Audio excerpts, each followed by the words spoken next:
Es un honor estar aquí con estos 12 talentosos animadores que nos van a presentar sus trabajos en la sección en competencia de cortometrajes de animación. Les deseamos mucha suerte a todos y bueno, quiero decir que es un, una muestra maravillosa de lo que se está haciendo en México en cortometraje y también en otras partes del mundo, mexicanos que están en otras partes del mundo. Y bueno, y quería preguntarles, pues, hagamos una ronda en que cada quien dé su respuesta, en de cómo surgió la idea para cada uno de ustedes de hacer este cortometraje. Y de una vez podemos aprovechar para decir qué técnica, por qué decidieron usar la técnica que usaron. Es un trabajo familiar. Pixel y Dinamita es una pieza hecha gracias al encierro. Entonces, pues he dibujado toda la vida. Tengo como ya varias publicaciones y novela gráfica que presenté también durante la pandemia y tenía el iPad y nunca había tenido tiempo de ponerme a hacer una animación. Entonces ahora gracias al encierro, la cuarentena, decidí que iba a hacer animaciones y entonces me puse a hacer cosas rotoscopiadas con mi hijo. Entonces son las aventuras del niño Pixel y Nina Dinamita. Tao, mi hijo de 4 años, es el niño Pixel, hijo de Videoman, otro personaje que tenemos por ahí en nuestro repertorio artístico, y de la esposa que es Microchip. Entonces sale este personaje heredero también del abuelo de Xalen Matria. Entonces hacemos también como este pequeño universo a la Marvel, pero en hogareño, ¿no? Y mi hija es Nina Dinamita, y es una pequeña historia sobre la pandemia, sobre el COVID, pelean contra el COVID, y bueno, trata como de generar buena onda para todas las familias que están encerradas. Es una cuestión de mucha, pues de grabar primero todos los personajes y luego estar rotoscopiando, dibujando en digital cientos de miles de dibujos.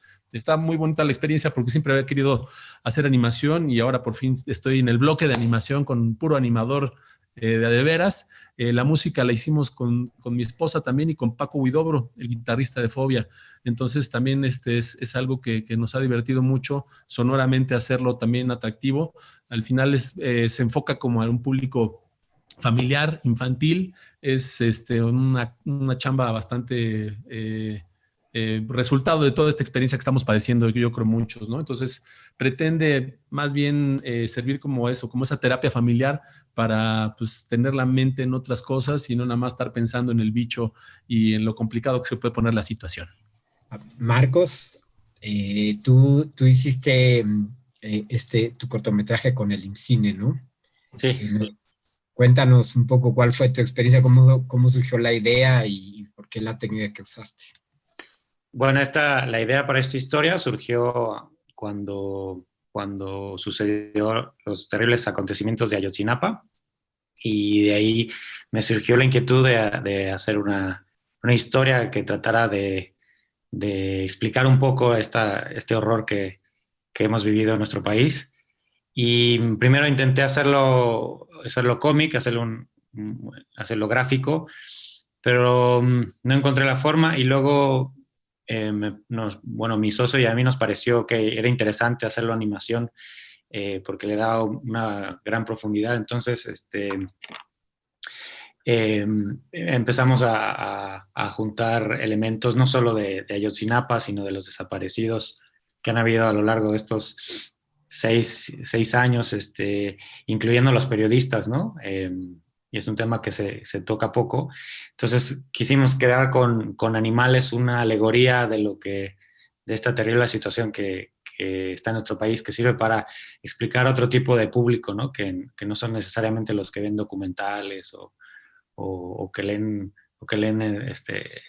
notas más serias, ¿no? Entonces era una forma de llegarle a los jóvenes a través de la animación y con alegorías y con metáforas.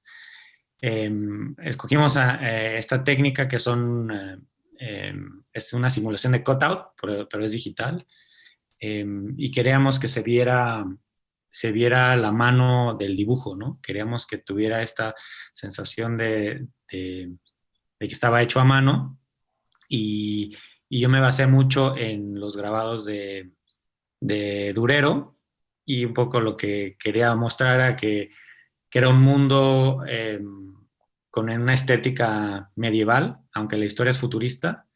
Entonces, hay mucha tecnología, pero al mismo tiempo las instituciones y los discursos son anticuados, ¿no? Y todo está oxidado y todo está cayéndose a pedazos, aunque hay una gran tecnología, ¿no? Entonces, esa contradicción del mundo actual, ¿no? Que seguimos las religiones, la política sigue con ideas anquilosadas, anticuadas, y al mismo tiempo tenemos esta tecnología que nos permite estar platicando ahorita 12 personas en distintos lugares, observar el mundo en tiempo real, y al mismo tiempo se desaparecen estos estudiantes y nadie sabe nada de ellos, ¿no? A pesar de toda esta vigilancia y toda esta sobreinformación. Entonces, pues tratamos de hacer este corto como una denuncia y sobre todo para que no se repita esto. Muchas gracias, Marcos. Adrián, esta es como la segunda o la tercera vez que estás en el Festival de Morelia. Cuéntanos además con la misma serie, ¿no? De lo que sucede mientras dormimos, ¿no? Según tengo entendido, la gente te manda sus sueños y tú los animas, ¿no? Cuéntanos. Exactamente, pues sí, ya es nuestra segunda vez. La primera edición en la que estuvimos con ustedes aquí en Morelia fue hace 2 años, el 2018, el 2019 como que no hubo. y pues volvemos, ¿no? Este año, felices, con todos estos grandes animadores. Y pues sí, lo que me pregunté fue qué microhistorias pudiera yo plasmar, ¿no? Algo que no fuera la narrativa convencional de 3 actos, ni mucho menos, sino pues ahora sí que un anecdotario, ¿no? Y qué mejores anécdotas que los sueños, ¿no? Y qué mejores sueños que las pesadillas. A mí me encantan, siempre han sido como las ensoñaciones más chidas del mundo mundial. Son horrores que nosotros nos creamos, nos gusta asustarnos a nosotros mismos de manera inconsciente.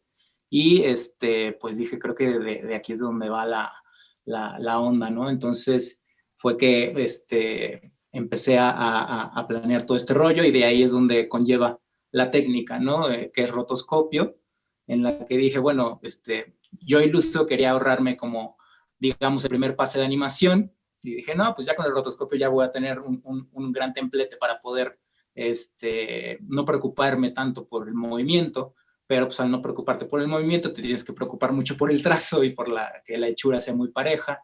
Entonces, pues fue una cosa por la otra y aún así, pues como que llegó a tener más cohesión el concepto visual, ¿no? Que es, distingues una persona específica, distingues un movimiento muy realista y de repente suceden estas cosas surreales, ¿no? Estos horrores oníricos, ¿no? Andrea, cuéntanos, hiciste un maravilloso cortometraje en stop motion. Cuéntanos cómo surgió la idea y por qué usaste esa técnica. La idea surgió todavía estando en la universidad.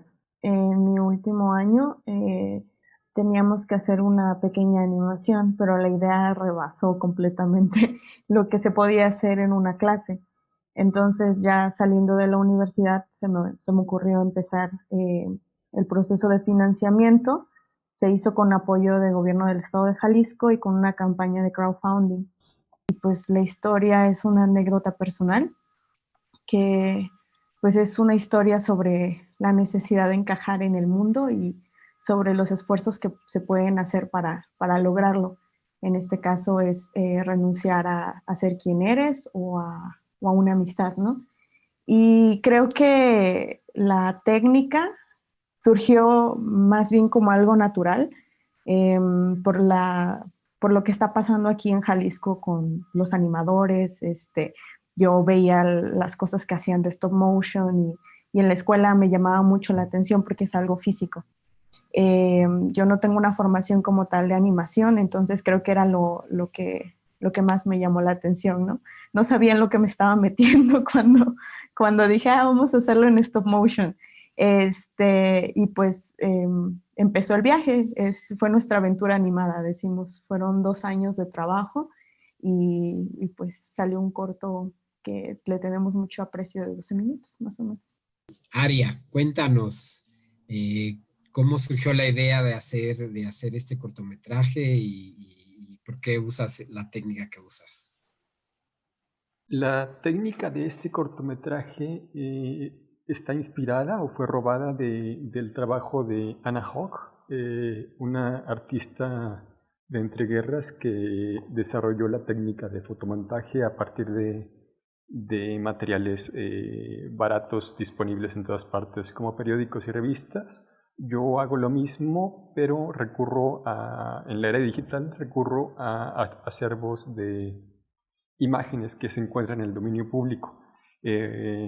También hago lo mismo con el audio. Busco películas que entraron a dominio público y de ahí voy cortando fragmentos que podrían funcionar para mi película. La manera de hacerlo tiene más que ver con composición poética o musical que con cómo se desarrolla el cine o la animación. No hay un guión, no hay un desarrollo esquemático del proyecto, sino se va desarrollando fragmento por fragmento como si fueran versos. O sea, se va uniendo parte por pequeños fragmentitos de 3 o 4 segundos completamente terminados, con audio, con edición, coloreado, etc. Y se va armando la película de esa manera, como un poema más o menos. Muy bien, Aria. Hugo, cuéntanos de cómo surgió la idea de tu corto y por qué la técnica que usaste. Sí. Yo soy un dibujante de Tijuana, y yo me dedico pues al dibujo, ¿no? Y esta es la primera vez que hago hasta cierto modo cine, ¿no? Es la primera vez que experimento con esto, y por eso para mí fue muy grato, ¿no? Poder participar en este festival. Y la manera en que yo trabajo, pues básicamente yo siempre estoy dibujando, ¿no? Y yo siempre tengo mi libreta y haciendo dibujos, y parte de mi práctica es que yo me siento ahí en el centro de Tijuana y me pongo a dibujar a la gente de Tijuana. Y como parte de eso, pues no, la magia del arte, ¿no? Siempre sucede que se da como esta conversación. Gente ve lo que estás haciendo y te cuentan sus historias, ¿no? Y pues la mayoría de las historias que yo escuchaba de gente que compartía, pues eran historias migratorias, ¿no? De sus desventuras y aventuras en el cruzar la frontera, ¿no? Entonces, poco a poco, pues empecé como este proyecto de yo estar creando estos dibujos con esta temática de la frontera, ¿no? Y los peligros, pues, ¿no? De cruzar la frontera hacia los Estados Unidos. Y pues la historia es, pues, A Home for the Brave, ¿no? Para este cortometraje en particular, ¿no? Y es una serie de dibujos stop motion que cuenta la historia de una familia latina migrante que cruza hacia los Estados Unidos y la desventura, ¿no? que sufre, ¿no? Gracias, Hugo. Ram y Alfredo y Marlene, cuéntenos, ustedes hicieron este cortometraje en la escuela de Gobelin, en Francia. Ram se ganó la beca Animéxico, que otorga Guillermo del Toro y Cinépolis para estudiar en la escuela, y juntos hicieron este corto. Cuéntenos cómo surgió la idea, cómo trabajaron juntos y por qué usaron esa técnica, por favor. La idea surgió básicamente antes de ganar la beca, mudarme a París. Estuve viviendo en Guadalajara casi por 3 años, y la idea, la primer base de la idea surgió ahí, porque caminaba siempre por donde pasaba el tren de La Bestia. En cuanto a la técnica, decidimos hacerla en animación 2D, puesto que es una técnica que a los tres nos entusiasma por igual. Y creo que lleva también mucho con esto hay una especie de conexión entre, tú sabes, Hugo sabrá de lo que me refiero, de lo que tú quieres contar, pasa tu brazo y a tu lápiz, y es una conexión como muy directa entre tal vez el artista y el espectador. Entonces, pues al final de cuentas, los dibujos que están ahí salieron de tu mano y de tu desveladas y dolores y todo eso. Entonces, pues sí, lo elegimos hacer en animación 2D. Marlene, cuéntanos cómo fue trabajar con Ram.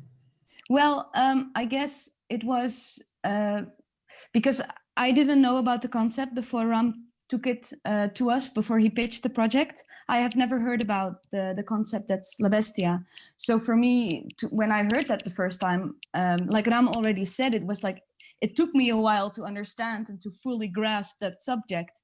And that was very, well, it really grabbed me. So I really wanted to add to the awareness of this concept to make it well known, especially here in Europe. I'm from the Netherlands myself, so you know, I'm very far and detached from it, but I think it's a very important story to be told.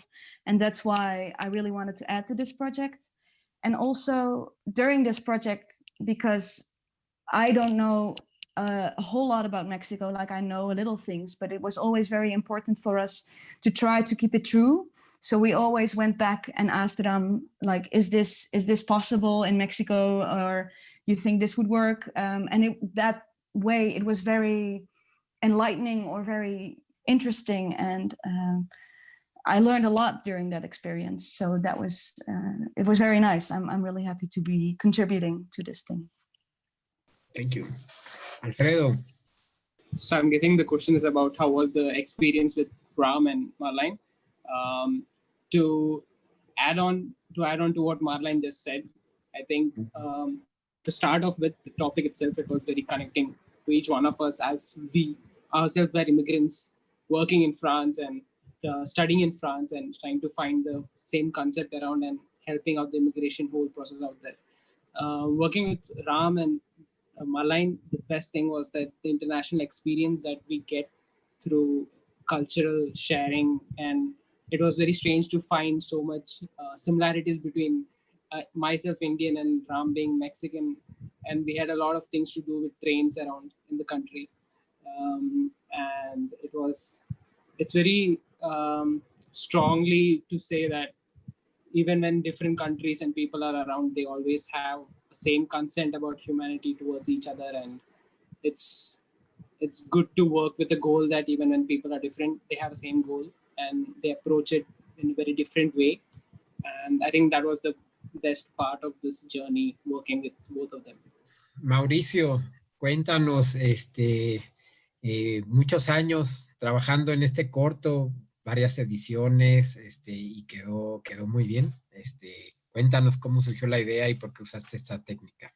La técnica de animación es stop motion y se debe únicamente a que me gusta muchísimo la posibilidad de ver texturas a esa escala, ¿no? Como verlo tan de cerca. Y también me gusta mucho este tipo de animación porque creo que resulta una imagen que es muy fantástica, pero a la vez es muy, muy tangible. Entonces, la verdad es que disfruto mucho ver cosas de stop motion. La idea está muy ligada al contexto del proyecto. Este cortometraje es mi proyecto de tesis de la Escuela Nacional de Artes Cinematográficas, de la UNAM. Entonces, bueno, como parte de tesis, como parte de la hipótesis o del planteamiento de por qué hacer un cortometraje, era la posibilidad de estructurar una película a partir del sonido y acercarlo más a lo que experimenta quien sea cuando escucha un concierto, del tipo de música que sea, ¿no? Desde el rock o hasta música de orquesta, no importa. El chiste es que lo que me gustaba mucho de la música, o me gusta, es que entra por el oído y llega pues o sea, es muy instintiva la reacción, pues no es algo que piensas, no es algo que desmenuzas, no es algo que te pones a entender cronológicamente, no lo ordenas, simplemente lo experimentas y respondes, o te gusta o no. Entonces, un poco como tesis era intentar hacer una película concierto, y eso nos llevó a que fuera un cortometraje que está estructurado en 3 movimientos, es un concierto que está presentado así.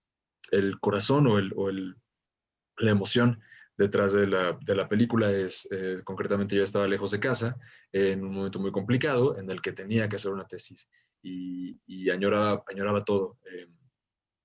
Extrañaba muchas cosas y no sabía cómo, qué hacer con eso, y de pronto la película es capturar esa emoción, esa añoranza de mi casa y de regresar. Entonces, un poco los barcos y la canción y el orden de las cosas lleva a ese punto, a sentirse abrazado por los recuerdos. Gracias, Mauricio. Víctor, Tú hace unos años ganaste en Morelia, justamente, ¿no? Mejor corto animado y ahora vuelves. Cuéntanos cómo es esta nueva idea y además vuelves con un corto muy diferente al que presentaste la vez pasada. ¿Cómo surgió la idea y por qué la técnica que usaste? Cuéntanos. Sí, pues, pues tengo una casa aquí y está llena de, bueno, estaba llena de moho, de ratas disecadas, de mugre, se caía el escombro, el techo se estaba cayendo, goteras, no sé qué. Y entonces, pues tenía que hacer el proyecto de animación y yo quería hacer una idea acerca de mi pueblo, ¿no? El pueblo donde estoy viviendo. Pero también tenía que remodelar, entonces dije, pues bueno, pues mato a dos pájaros de un tiro y empiezo a animar la remodelación de la casa, de cómo estoy remodelando. Como técnica, pues hice como era según lo que, se me iba dando la oportunidad, ¿no? Entonces, por ejemplo, animé objetos, pinté directamente sobre la pared, me clavé mucho con macrofotografía porque me interesó mucho hacer como macroanimación. Entonces animaba motas de polvo, moscas que me encontraba ahí. Puse una de esas tiritas porque también tenía un montón de moscas, entonces la puse y ahí se quedan todas pegadas y dije, mira qué padre se ven. Y entonces, pues, era como meterme, yo generalmente he trabajado siempre con humanos, ¿no? O sea, me gusta mucho la figura humana en la animación. Y en esta ocasión quería hacer un corto que reflejara un poco la soledad en la que estoy aquí, ¿no? Jorge, vemos que tu corto lo hiciste en Londres y en León. Cuéntanos un poco el proceso y tu experiencia de dónde viene la idea y todo esto. Ok, bueno, mi cortometraje surge de una maestría en animación en una universidad allá en Londres que se llama Central St. Martins, y para graduarte necesitas hacer un cortometraje animado. Decidí tomar este tema porque quería contar algo muy personal, pero que fuera con una historia muy universal, ¿no? Que pudiera llegarle a todos. Por eso decidí contar esta historia que trata sobre pues la pérdida, ¿no? De alguien que quieres. En este caso es una pareja, pero podría haber sido alguien, o sea, simplemente una persona que haya significado mucho en tu vida, y cómo puedes resignificar durante tu duelo, o para salir de tu duelo, para tratar tu duelo, cómo puedes resignificar tu pasado a través de las memorias que tienes con esa persona, y darle una nueva significación o un nuevo significado a, pues básicamente a lo que pasó, para que puedas seguir avanzando con tu vida, ¿no? Básicamente es eso. El cortometraje todo lo hice allá. Fue también gracias al apoyo del FONCA, el Fondo Nacional para la Cultura y las Artes, que me apoyó con la beca para estudios en el extranjero. Y nada, pues muy contento porque el cortometraje ahí va y ha conectado muy lindo con las personas, y eso es pues lo que uno busca como director o como creador, ¿no? Expresar lo que sientes, lo que piensas, y ver si alguien conecta con eso. Le invitamos a toda la gente a que vean sus cortos, que están realmente muy disfrutables, están maravillosos. La animación en México va cada vez con más fuerza y con una diversidad de estilos, de géneros impresionante. Y bueno, pues felicidades por su talento y mucha suerte. Esperemos que ganen todos.